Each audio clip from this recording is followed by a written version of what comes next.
두 번째는 왜 떠나느냐? 하나님의 사랑을 확신하고 있기 때문에 떠나는 거예요. 이게 재밌어요. 하나님의 사랑을 확신하고 있기 때문에. 왜요? 하나님의 사랑을 확신하고 있으니까 이렇게 반항해서 하나님 마음을 아프게 하고 싶은 거예요.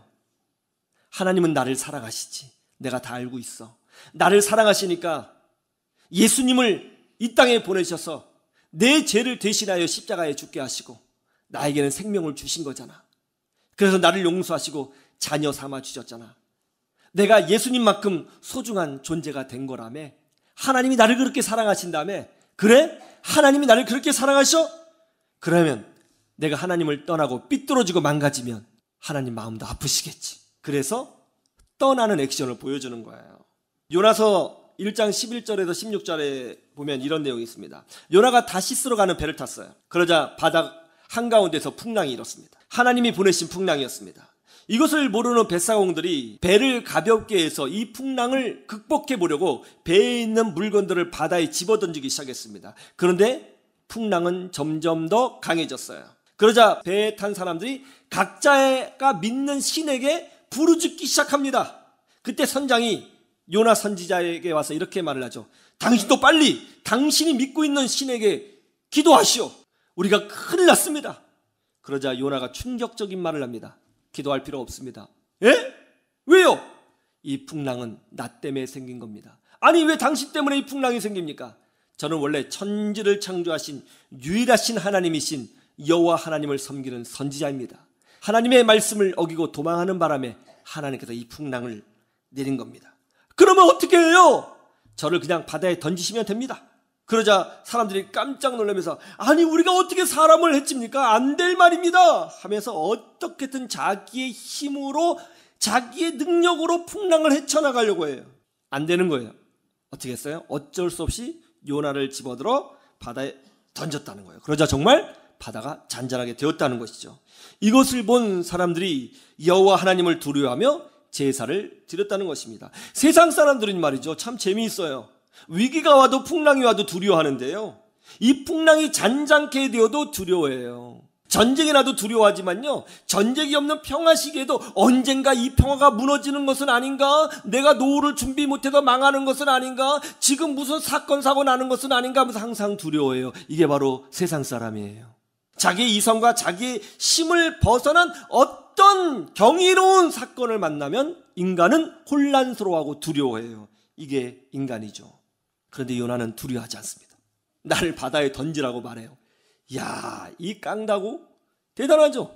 나를 바다에 던지라는 거예요. 잔잔한 바다도 아니에요. 헤엄칠 수 없어요. 풍랑이 있는 바다예요. 들어가는 순간 인간의 힘으로는 어떻게 할 수 없어요. 그 바다에 던지라고 당당히 말합니다. 왜 당당해요? 요나는 알고 있는 거예요. 자기가 바다에 빠져도 죽지 않는다. 하나님이 나를 사랑하시기 때문에 다른 방법으로 나를 보존하실 거다. 그걸 아는 거예요. 그러면서 하나님께 항변하는 겁니다. 하나님, 저 바다에 들어갑니다. 죽여보려면 하면 죽여보세요. 하나님이 그렇게 하시면 안 되는 거 아닙니까? 자, 저 어떻게 하실 건데요? 그렇게 하는 거예요. 하나님의 사랑을 확신하는 사람은 이런 결단을 보여주는 거죠. 왜 하나님을 떠날까요? 하나님의 마음을 조금이라도 아프게 해주고 싶은 거예요. 하나님, 저는 정말 하나님을 사랑했고요, 하나님의 사랑을 확신하고 있습니다.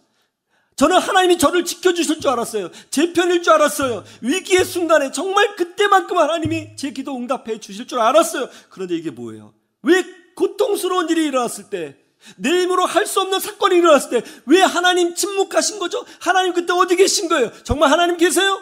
그리고 이렇게 말합니다. 하나님 이렇게 나오셨어요? 저 하나님 떠납니다. 저 망가질 거예요. 하나님이 정말 나를 사랑하신다면 하나님도 아프시겠죠. 자, 보세요. 그렇게 하는 거예요. 요즘 TV에 보면 자녀 육아에 관한 프로그램이 많이 있습니다. 자해를 하는 5살 아이가 있었어요. 자기 뜻대로 되지 않거나 엄마가 자기 요구를 들어주지 않으면 머리를 벽에 쿵쿵 받아요. 쾅 받습니다. 머리에 혹이 나고요, 이마에 멍이 들었어요. 그래도 자기 뜻대로 되지 않으면 막 화를 내고 울면서 이마를 받아버려요. 엄마는 점점 더 강하게 훈육을 했습니다. 강하게 훈육하면 할수록 아이는 더 심하게 강하게 자기의 머리를 벽에 쾅쾅 들이받았어요. 엄마도 고통스럽고 아이도 고통스럽죠. 그런데 비밀을 알게 됐어요. 아이의 성격의 문제가 아니었어요. 아이는 이 5살, 우리나라로 나이로 4살이죠. 이 4살 아이는 놀라운 비밀을 알고 있었어요. 자기가 머리를 벽에 꽝 부딪혀서 자해를 하면 자기를 사랑하는 엄마의 마음이 아플 거라는 것을 알고 있었어요. 실제로 엄마가 없으니까 머리를 안 받아요. 엄마가 보는 데서만 받아요. 그래서 엄마가 마음이 아프면 자기가 요구하는 것을 들어준다는 걸 아는 거예요. 4살짜리 아이도 엄마가 나를 사랑한다는 것을 알면 그것을 이용하려고 한다는 거예요. 놀랍죠? 근데 좋은 건 아니잖아요. 혹시 여러분도 이런 마음 때문에 하나님을 떠나고 싶은 분이 계십니까? 혹시 여러분 가족 중에 하나님께 너무 실망해서 하나님 보세요 하는 마음으로 하나님을 떠나고 있는 분이 계십니까? 하나님은 그 마음 다 알고 계시고 다 이해하고 계십니다. 가장 좋은 것은 집 밖에서 싸우는 것이 아니라 가정 안에서 부모의 응답을 받는 것이 가장 좋은 거예요. 속히 회복되어 치유받으시고 다시 강건해지시기를 주님의 이름으로 축원합니다. 세 번째는 왜 떠나느냐? 하나님의 응답을 기다리고 있기 때문에 떠나는 거예요. 요나가 의도적으로 니느웨의 반대편에 있는 다시스로 도망갔습니다. 왜 하필이면 반대편일까요? 대각선으로 갈 수도 있고 서쪽으로 갈 수도 있는데 말이죠. 왜 반대편일까요? 그 이유는 하나입니다. 하나님의 시선을 니느웨에서 자기로 옮기고 싶은 거예요. 그러면서 이렇게 말을 하는 거예요. 하나님, 너무하지 않습니까? 우리 이스라엘 민족은 아침 저녁으로 하나님께 번제로 제사를 드리고 절기가 되면 유월절을 지키고 안식일을 지키며 주의 말씀을 암송하고 어렸을 때부터 매를 맞아가면서 율법을 지키도록 훈련받습니다. 그리고 우리 민족은 인생 전체를 다해서 하나님을 섬기고 있습니다. 이렇게 헌신한 우리는 뭡니까? 그런데 하나님은 그런 헌신도 모르고 말씀도 모르고 할례도 받지 않은 저 니느웨 사람들을 아끼신다고요? 이건 아니죠. 그럼 우리 이스라엘 사람들은 뭐가 되는 거예요? 그동안 헌신하고 그동안 기도하고 헌금하고 애쓰고 전도하고 열심히 주님을 섬겼던 건 뭐가 되는 거예요? 이건 뭐예요? 이건 아무런 의미가 없는 거예요? 하나님 답변 좀 해보세요. 저쪽 쳐다보지 마시고요. 이스라엘 보시라고요. 어떻게 하실 거예요? 그렇게 지금 요나가 하나님께 따지고 있는 거예요. 그러면서 주의 응답을, 답변을 기다리고 있는 겁니다. 그래서 의도적으로 반대편으로 가는 거예요. 데이비드 플러드라고 하는 스웨덴 출신의 선교사님이 있었습니다. 그는 아내인 스베아와 2살 된 아들을 데리고 1921년 아프리카의 콩고로 가서 선교 활동을 시작했습니다. 콩고에 갔는데 그를 기다리고 있는 것은 굶주림과 말라리아와 질병과 그리고 아주 적대적인 아프리카 사람들이었습니다. 돌에 맞는 것은 다반사였습니다. 이런저런 풍토병으로 너무너무 힘들었습니다. 그러다가 아내인 스베아가 말라리아에 걸렸는데요. 죽을 고통을 받았습니다. 그런데 그때 임신 중이었어요. 딸을 낳고 7일 만에 세상을 떠나게 됩니다. 계속적인 사역의 어려움으로 지쳐 있었던 플러드 선교사님은 아내가 죽자 폭발하고 말았습니다. 하나님! 정말 주님을 사랑해서 여기까지 왔는데 왜 이렇게 하시는 거예요? 왜 27살밖에 되지 않은 이 착한 아내마저 데려가시는 겁니까? 하나님께서 모세처럼 제게 능력을 나타내 보여주지 않으시니까 이 사람들이 저를 무시하고 그렇게 기도해도 이런 질병 하나 이기지 못해서 우리 아이는 엄마 없는 아이가 되지 않았습니까? 하나님 이게 뭡니까? 아내를 땅에 묻어놓고 그 무덤 앞에서 땅을 치며 울면서 하나님께 항변했어요. 그러면서 이렇게 말합니다. 하나님 보세요. 이 주변을 보세요. 내 아내가 죽었는데 아무도 없어요. 이 장례식에 아무도 없다고요. 지금 나 도와주려고 삽 들고 있는 이 흑인 꼬마 하나밖에 없네요. 얘는요 제 말을 알아듣지도 못해요. 우리 아내는 장례식도 없이 갔네요. 이게 뭐예요 하나님? 저 이제 하나님 떠납니다 하고 장례식이죠. 아내를 땅에 묻은 그 다음날 보따리를 싸서 그리고 어린아이는 위탁소에 맡기고 스웨덴으로 돌아와 버렸습니다. 그리고 목사님이잖아요. 선교사님이면 교회 나가지 않았습니다. 하나님을 떠났어요. 그러면서 날마다 하나님 앞에 질문했다고 합니다. 하나님, 제 인생의 의미가 뭡니까? 왜 저에게 은혜를 주시고 선교사를 만드셨습니까? 저는 남은 게 하나도 없습니다. 내 자식들도 다 위탁 가정에서 자라고 있고 저는 남은 게 하나도 없네요. 제 인생의 의미가 뭡니까? 하나님께 날마다 질문했어요.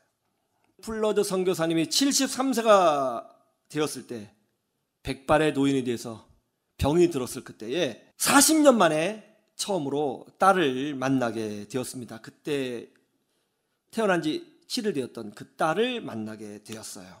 근데 그 딸로부터 놀라운 소식을 듣게 됩니다. 아버지를 만나기 위해서, 아빠를 만나기 위해서 런던에 들러서 오게 되었는데 런던에 갔더니 큰 부흥회가 있더라는 거예요. 그래서 그 부흥회에 참석했더니 흑인 목사님이 막 설교를 하시는데 정말 은혜가 고 말씀이 진짜 너무너무 은혜로웠다는 거죠. 목사님한테 큰 은혜를 받게 되었는데요. 나중에 이제 너무 목사님이 좋아서 예배 끝나고 이제 목사님을 만나 대화를 하게 되었답니다. 그런데 대화를 하다가 놀라운 걸 알아냈어요.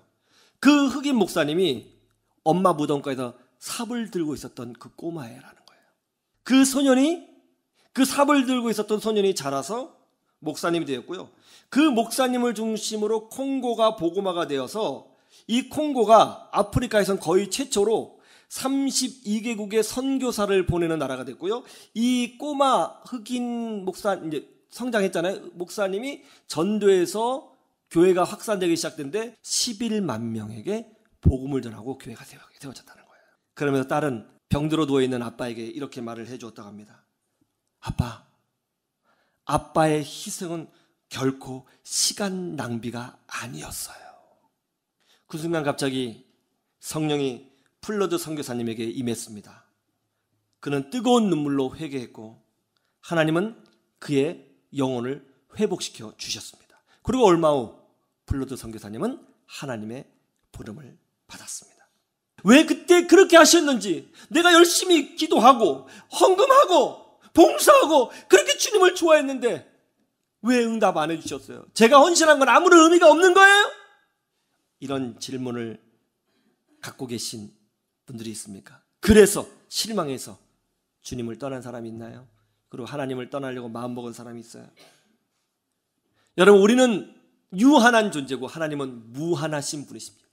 유한한 우리는 무한하신 하나님의 손길을 다 이해할 수 없습니다. 그러나 알 수 있는 건 있어요. 우리의 유한한 헌신을 통해서 하나님은 무한한 하나님의 역사를 이뤄가고 있다는 것입니다. 하나님을 떠나고 싶은 분이 있습니까?